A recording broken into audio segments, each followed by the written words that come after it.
Darling कल तक वापस आ रहा हूं, ओके?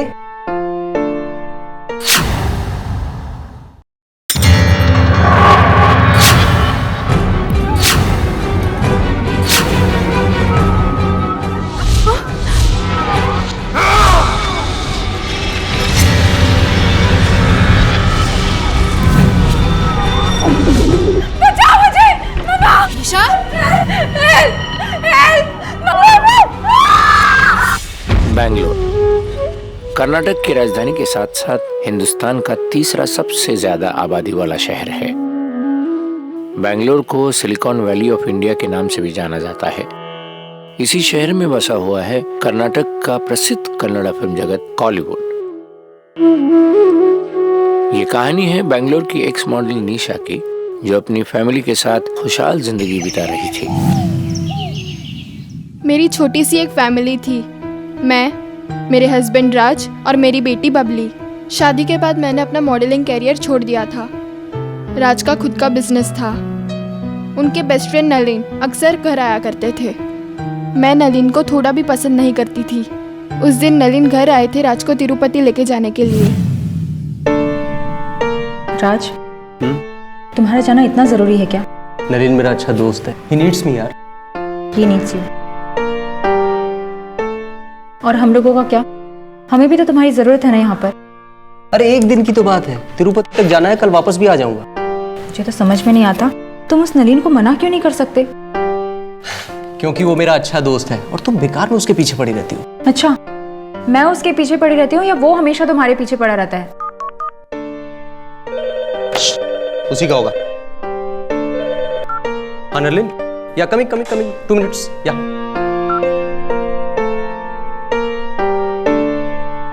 डार्लिंग कल तक वापस आ रहा हूं, ओके? पापा जल्दी आना, I will miss you. I will miss you too baby. चले?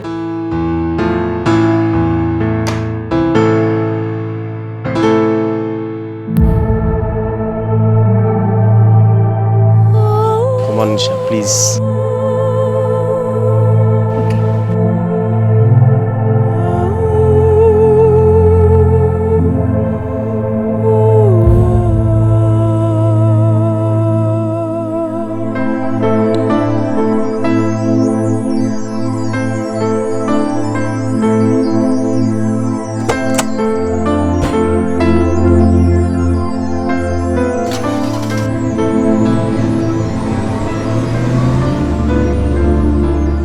मेरे मना करने के बाद भी राज नलिन के साथ बाहर गए। वो अगले दिन रात को लौटने वाले थे। They were late as usual.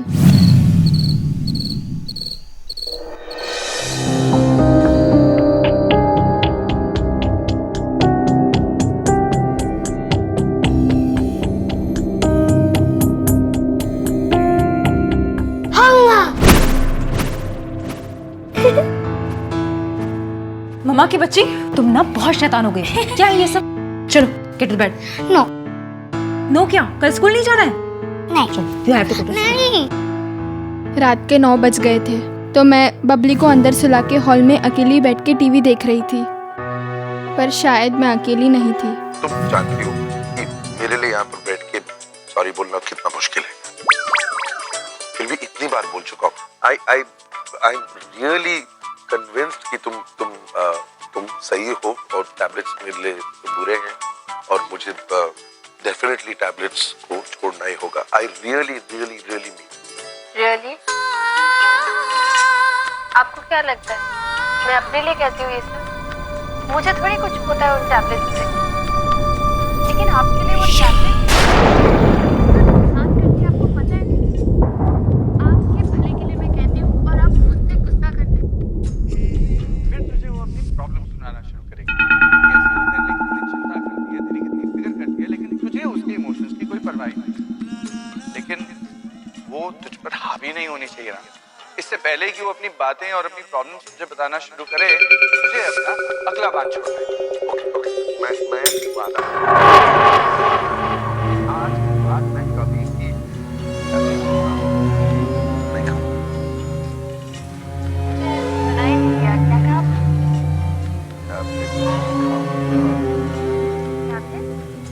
मैं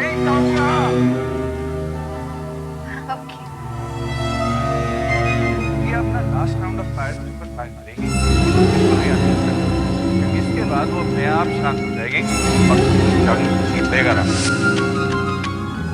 लेकिन पता है क्या, ना मैं क्यों ना कह सकती, क्योंकि आप लिप प्रॉमिस।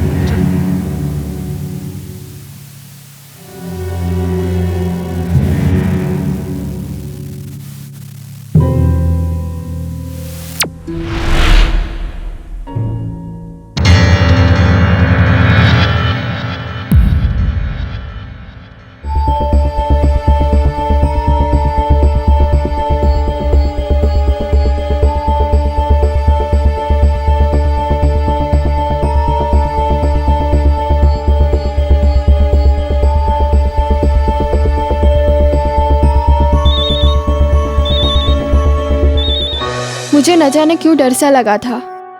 उस दिन जब फ़ोन की घंटी बजी, मेरी तो हार्ट बीट बढ़ गई। वैसे तो दिन भर फ़ोन आते रहते हैं, लेकिन उस रात उस फ़ोन की वजह से मेरी और मेरी बेटी की ज़िंदगी हमेशा के लिए बदल गई।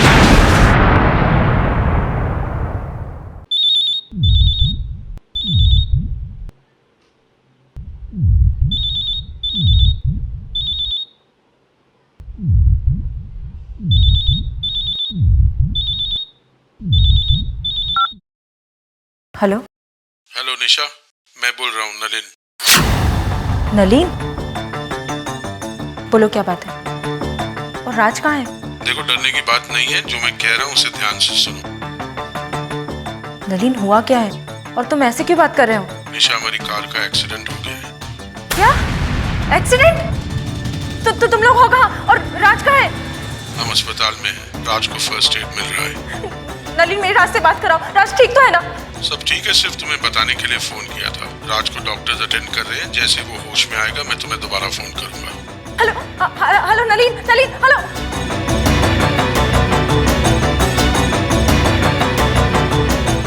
निशा का फोन आया था, वो कुछ घबराई हुई सी थी। उसने हमें एक्सीडेंट के बारे में बताया और हम फौरन घर से निकल पड़े। और रास्ते में हमें एक और बुरी खबर मिली। और कुछ कहा निशा ने? यही कि राज बिल्कुल ठीक है, उसका इलाज चल रहा है। हेलो जी, क्या? पापा, अच्छा वो आप लोग आ गए। अभी थोड़ी देर पहले फोन आया था और बोला कि राज और नलिन का एक्सीडेंट हो गया है। लेकिन डरने की कोई बात नहीं है, राज और नलिन दोनों ठीक है ना? उन लोग को फर्स्ट एड मिल गया है। मामा, पापा, हम लोग एक काम करते हैं, हम लोग ना जल्दी से हॉस्पिटल चलते हैं। हम लोग जाके देख लेते हैं, इससे पहले कि सिचुएशन बिगड़ जाए, वहाँ पे चले जाते हैं ना। मामा बेटा, मामा एक काम करिएगा मेरा, बबली के पास आप रहिए, उसको संभाल लीजिएगा। हाँ, कुछ जरूरत पड़ी तो पापा चलिए देखते हैं। चलिए ना जल्दी से, पहले लेट हो जाए। चलिए ना पापा। बस निशा, बस कर, राज छोड़ के चला गया हमेशा के लिए। मर चुका है वो।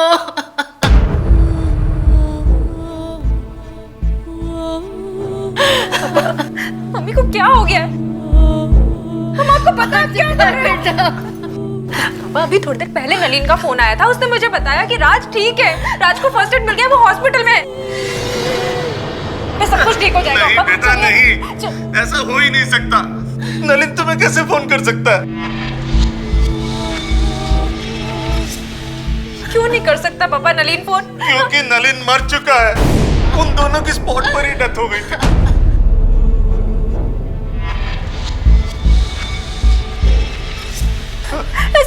ऐसा कैसे हो सकता है पापा? मेरी बात हुई है नलीन से, अभी थोड़ी देर पहले नलीन का फोन आया था। बच्चे, अपने आप को संभालो मेरे बच्चे। फोन आया था नलीन का। हेलो निशा, हेलो निशा, हेलो निशा, मैं बोल रहा हूँ नलिन। फिर जब न्यूज़ कंफर्म हुई, मेरी और बबली की तो जैसे पूरी लाइफ बर्बाद हो गई। और ऊपर से किसी की मौजूदगी का एहसास होने लगा, जैसे हर वक्त कोई मेरे साथ हो, कोई हर वक्त मेरे आसपास है। मुझे तो ऐसा लगने लगा कि राज हमारे पास आ गए।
मेरा बबली बेटा? बबली किधर गई?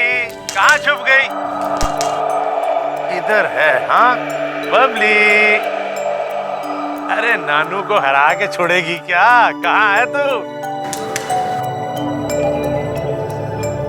अरे बबली बेटा कहाँ हो? ए बबली नानू को बहुत सताती है। हाँ किधर गई बबली? ए किधर है, किधर है, किधर गई बबली? इधर। अरे मेरी बबली बहुत शैतान हो गई है। मैं भी तुम्हारा नानू हूँ, पकड़ लूंगा। बबली अभी पकड़ने को आया मैं। आया बबली को पकड़ने आया। बबली किधर है, किधर बबली?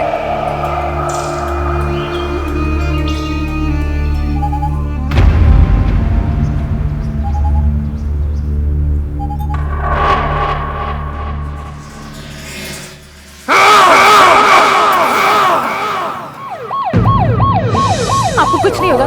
मैं कुछ नहीं होने दूंगी आपको, कुछ नहीं दूंगी, सब ठीक हो जाएगा। भैया आराम से लेके जाओ, आराम से लेके जाओ। पापा पापा कुछ नहीं होगा, कुछ नहीं होगा। एक मिनट भैया, एक मिनट रुकिए, एक मिनट रुकिए। हाँ पापा, हाँ क्या क्या बोल रहे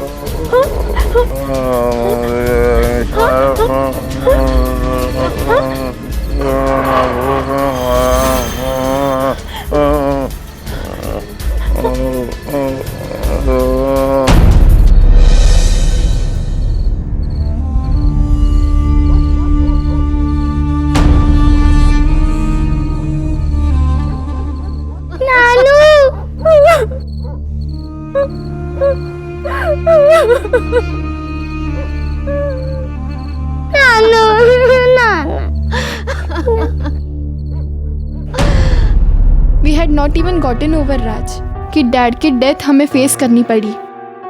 एक के बाद एक मुश्किलें हमें घेरती गई, बट एक बात मुझे बार बार सताती थी। क्या कहना चाहते थे डैडी मुझसे? वो क्या एक बात थी जो बोलना चाहते थे?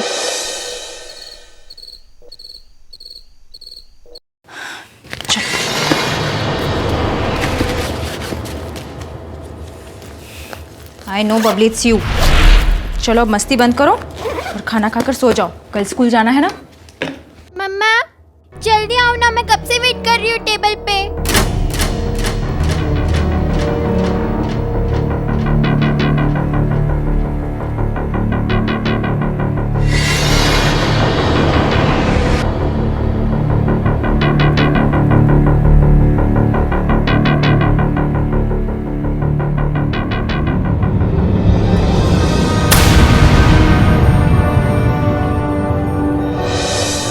इन सब बुरे हादसों के बाद मैं एक तांत्रिक से मिली।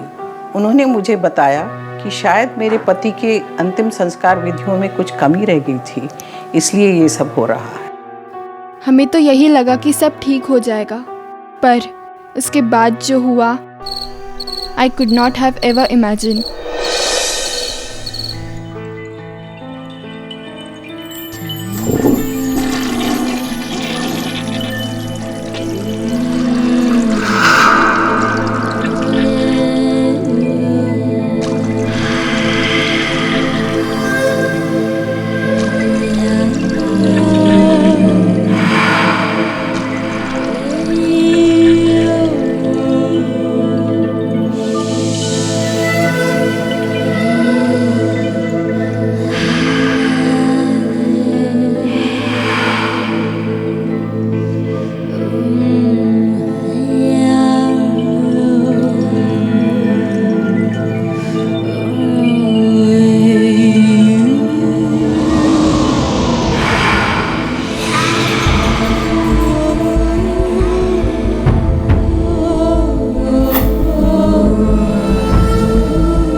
उस हादसे के बाद हमें यकीन हुआ कि हमें प्रोफेशनल की हेल्प लेनी चाहिए।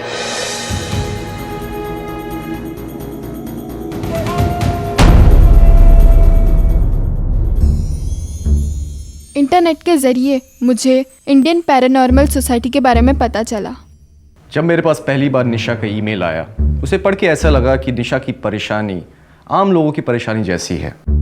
कई आम लोग जिन्हें लगता है सोते समय उनके शरीर पे कोई बैठा है और उनके अंग हिलाने से उन्हें रोक रहा है, ऐसी चीज़ों को हम स्लीप पैरालिसिस बोलते हैं। मुझे लगा निशा के केस में भी स्लीप पैरालिसिस का चक्कर है, इसलिए मैंने शिशिर को असाइन किया निशा का केस देखने के लिए।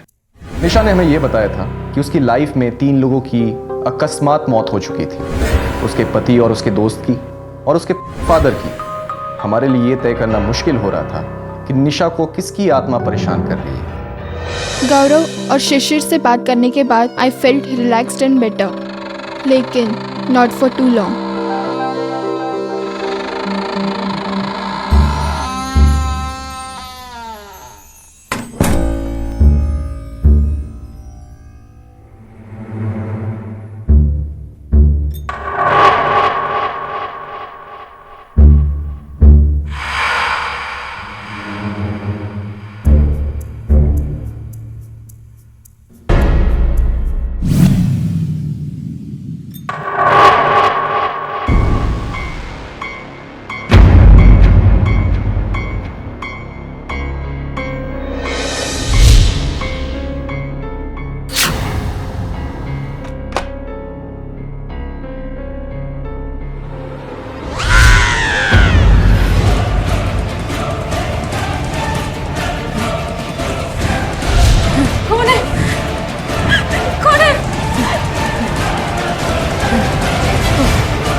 सिर्फ मेरी हो निशा, निशा।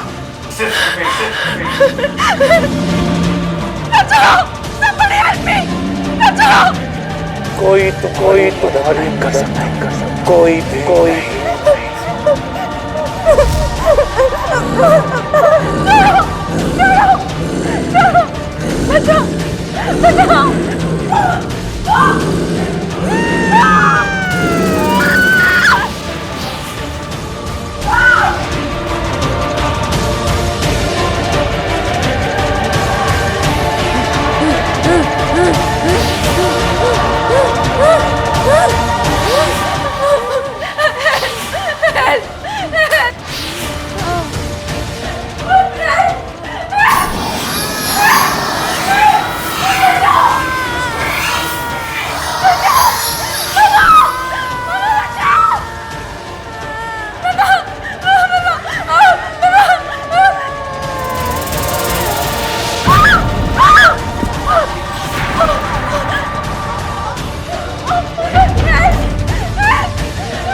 काश राज ने मेरी बात सुन ली होती।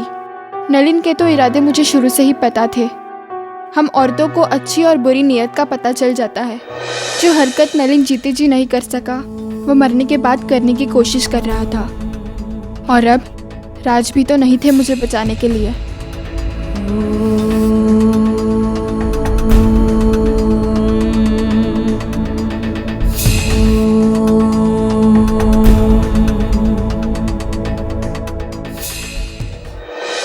आखिरकार उस स्पिरिट ने खुद को मैनिफेस्ट किया और हमारा शक भी सही निकला।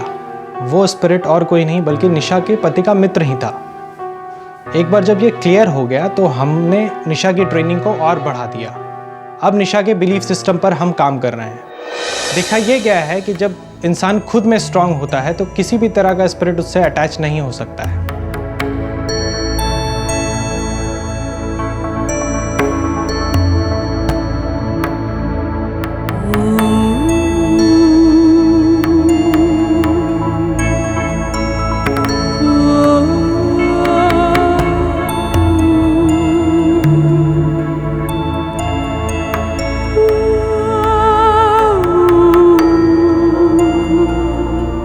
मैंने साइकिक प्रैक्टिस शुरू कर दी थी। मुझे पता था कि नलिन मेरे ऊपर कभी भी अटैक कर सकता है।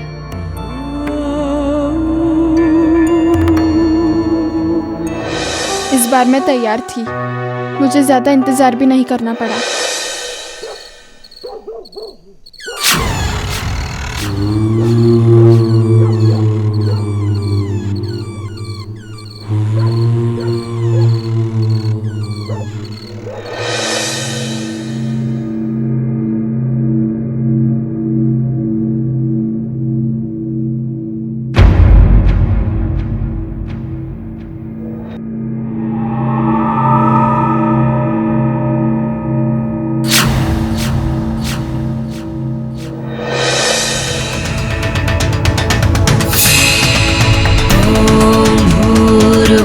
स्वाहा तत्सवितुर्वरेण्यं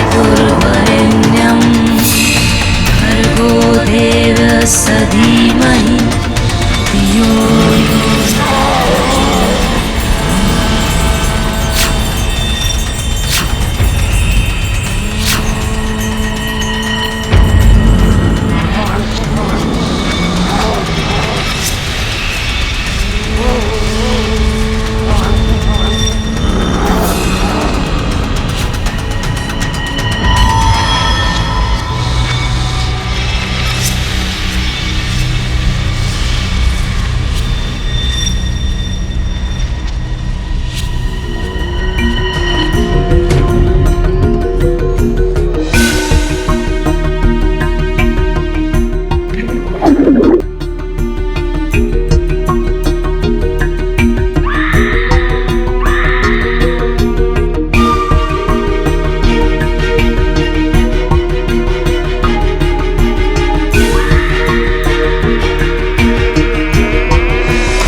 अब तुम मेरा कुछ नहीं बिगाड़ सकते, क्योंकि अब मैं डरूंगी नहीं।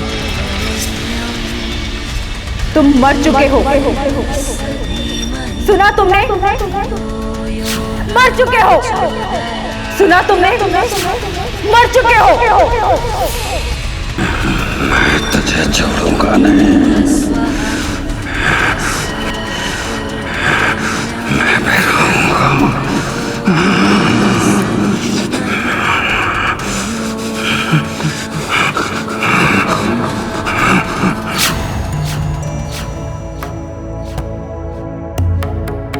मैंने एक लड़ाई तो जीत ली है, पर मुझे पता है कि जंग अभी जारी है।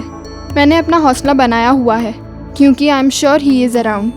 उस घड़ी के इंतज़ार में जब मैं कमज़ोर पड़ूं और वो दोबारा मुझ पर अटैक करे। प्रेतत्व जो है इच्छा शक्ति से जन्म लेता है, प्रेत का आत्मा से कुछ लेना देना नहीं है। वास्तव में ऐसा कोई लगाव, इस तरह की कोई बात राज के अंदर नहीं थी, लेकिन नवीन के अंतर्गत शुरू से इच्छाएं थी कि हम किसी तरीके से निशा को प्राप्त करें। यही कारण है कि नवीन जो है उसका मन शरीर नष्ट होने पर भी प्रेतत्व को प्राप्त होकर के वह सारे कार्य वो जीवित रह करके जो करना चाहता था वो निशा से करने की कोशिश कर रहा है। सेक्सुअल डिजायर्स जैसे जिंदा इंसानों में होती है, स्पिरिट में बिल्कुल वैसी ही होती है। कई स्पिरिट्स अपनी जिंदगी के बाद भी सेक्सुअल डिजायर को फुलफिल करने का सोचते हैं। ऐसा ही केस निशा के साथ था। महासंतों भगवानों की तस्वीरों में हमने कुछ रोशनी के सर्कल्स देखे हैं उनके सर के पीछे, जिसे हम ऑरा कहते हैं। ठीक उसी प्रकार हमारे शरीर के चारों तरफ कुछ एनर्जी सर्कल्स होते हैं। ऑरा शील्डिंग यह वह प्रक्रिया होती है जिसके द्वारा हम अपने चारों तरफ की एनर्जी को इस कदर मजबूत बना देते हैं जिससे कि कोई नेगेटिव एनर्जी अंदर ना आ सके। निशा के संदर्भ में भी हमने यही किया। हमने उसके चारों तरफ के ऑरा सर्कल को इस कदर से मजबूत बना दिया जिससे कि वह नेगेटिव एनर्जी उसको पेनिट्रेट ना कर सके, अर्थात उसके अंदर प्रवेश ना कर सके, उस पर हावी ना हो सके और धीरे धीरे वह उससे मुक्त हो जाए। I am alone and I am fed up. मुझे अपनी बेटी की फिक्र रहती है। मुझे पता नहीं ये सब कब खत्म होगा।